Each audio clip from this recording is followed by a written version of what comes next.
Katika tasnia ya muziki hapa Bongo hasa na Afrika Mashariki kwa ujumla umekuwa na vita ambavyo imekuwa ikiendelea hasa ikiwalinganisha mastaa kubwa sana. Hapa ni Diamond Platnumz pamoja na Alikiba ambao watu hawa ambao mmoja ni mnyama mwenyewe Simba Diamond Platnumz lakini mwingine ni King Mfalme. Sasa vita ambavyo imekuwa ikiendelea ni kwamba je, yupi ambao ni mfalme halisi ambaye anastahili kuweza kupewa tuzo la kuweza kusimama na kuweza kuonyesha wazi kwamba huyu ndio mtu mkubwa sana. Sasa hili siku moja au siku zote huwa limekuwa likipimwa hasa kwa namna ambavyo wamekuwa kifuatiliwa, na ndio njia ambayo imekuwa ikipimwa hasa kuwalinganisha kwamba yupi ambaye amekuwa akifanya vizuri au poa sana pale ambapo anapoachia kazi. Hapo kati au nyuma kabisa kwa wasanii hawa wawili ambao ni Diamond pamoja na huyu ambaye ni Alikiba, basi waliweza kutoa ngoma zao hapo, huku mwamba mwenyewe Diamond Platnumz akitoa ngoma yake ambayo inafahamika kama Happy, lakini pia kwa upande wa huyu ambaye ni Alikiba alikuwa katika ngoma ambayo ameimba pamoja na Ben ambao ni ngoma inafahamika kwa jina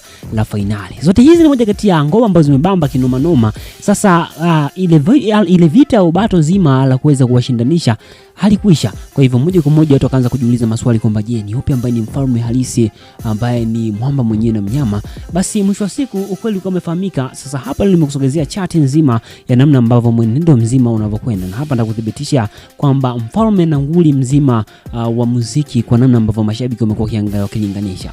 Kwa upande wa ngoma ya Happy katika upande wa mitandao ya kijamii kwa sasa imekuwa na views milioni 6 ambapo imezidi kupepea kabisa, imepeta kabisa mbio kubwa sana, imepata views milioni 6. Lakini pia kwa upande mzima wa ngoma nzima imepata views milioni 6.2. Hii ni ngoma ya Diamond Platnumz inafahamika kama Happy. Lakini pia kwa upande mzima wa mnyama mwenyewe King Alikiba, ngoma yake ambayo ameimba na Ben, hii ngoma inaitwa Finali ambayo imepata views milioni 6.5, inamaanisha milioni 6.5, huku Diamond Platnumz ngoma yake ya Happy ikipata views milioni 6 pamoja na 200,000. Hii kimaanisha kwamba tayari mnyama mwenyewe mkubwa tayari ameweza kufanisha. Sasa ubaya zaidi ni kwamba kitu ambacho kimeweza kuchochea na kuonyesha wazi kwamba rasmi kwamba Alikiba ndio mnyama au king wa tasnia hii ni mara tu baada ya kuwa ngoma yake imefikisha rasmi takriban